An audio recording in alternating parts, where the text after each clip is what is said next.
Good morning, I68 Youth.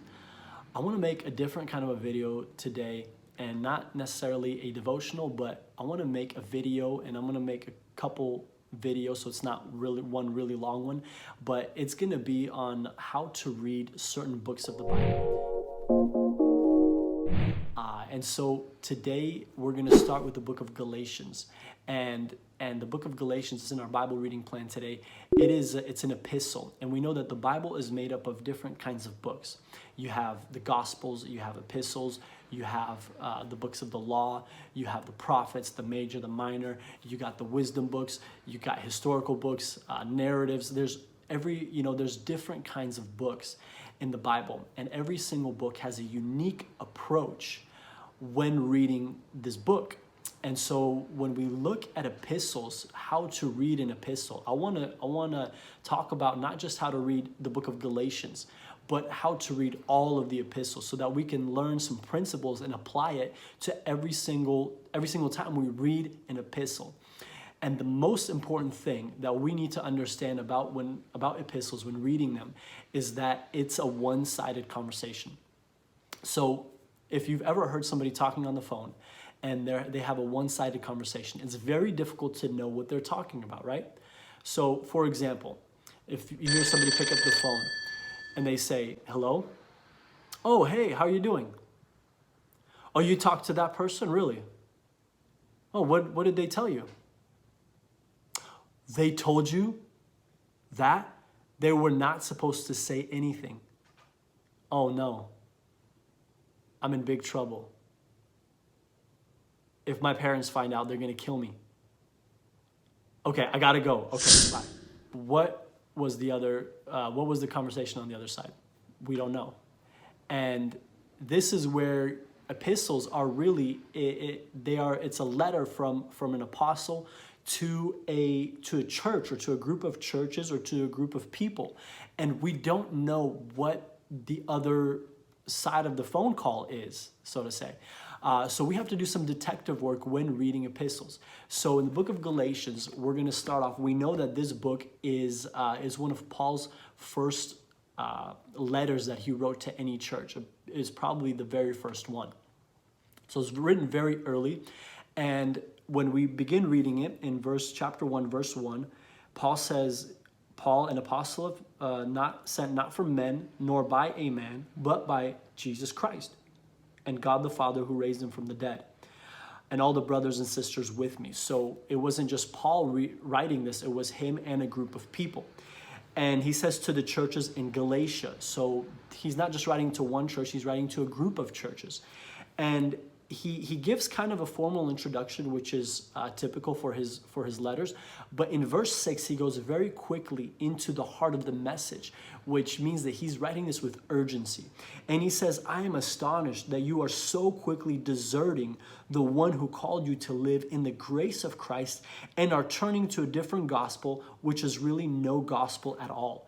And so we see that Paul he has urgency, and he's very upset. And if somebody was writing, or somebody was reading this letter, they would have seen that Paul is very upset at this point, very early. So he has a specific reason. Somebody is preaching some kind of a message, and these churches, these group of churches, are receiving what they're saying. And he says in verse 7, "Evidently some people are throwing you into confusion and are trying to pervert the gospel of Christ." So somebody was bringing to them some kind of a perverted gospel, something that was not the true gospel. And Paul was shocked that these churches were accepting. Somebody must have brought back news and said, "Hey, Paul, somebody is going to your churches where you preach the word, that were saved under your ministry, and they're receiving a different message. Somebody's coming there and giving them a different gospel." And so Paul is writing to them, and he's mad, and he's saying, "Listen, I need to tell you that this is wrong." And so what is that message? What is that message that these other people were bringing into this church? And we know that reading, and when we do some detective work, when we read throughout the letter, we can see that they were saying, these people were coming in and telling them that you need to be circumcised if you want to be saved. You have to be circumcised. We can see that in chapter 2, in chapter 3, we can see it in chapter 6. Somebody was bringing a wrong message.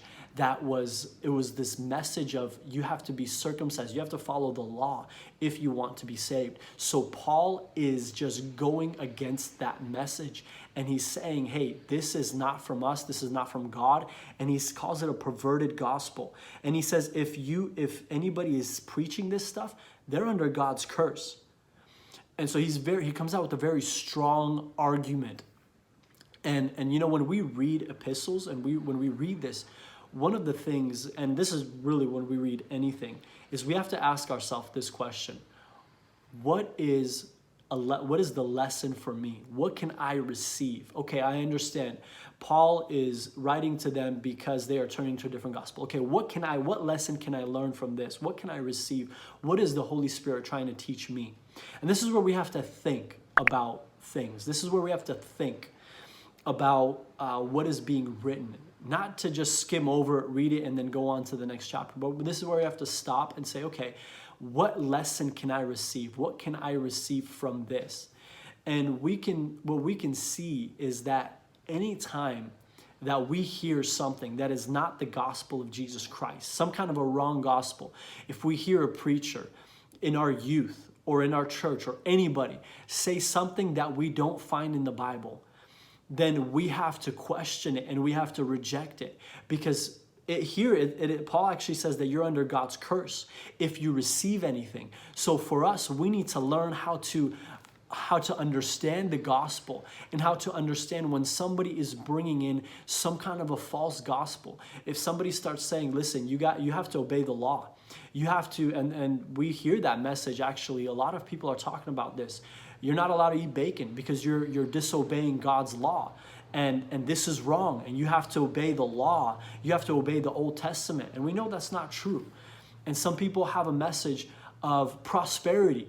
And the Bible tells us that we need to be rich. And only by being rich can we truly have God's purpose in our life. And what we need to do is hear this message and understand this is a false message. This is a false gospel, and reject it completely. All right, so this is just kind of the first 10 verses that we went over. Tomorrow we're going to look at the next section, and it's going to cover a couple chapters. All right, so stay tuned for tomorrow's message on how to read the book of Galatians. Okay, have a good day.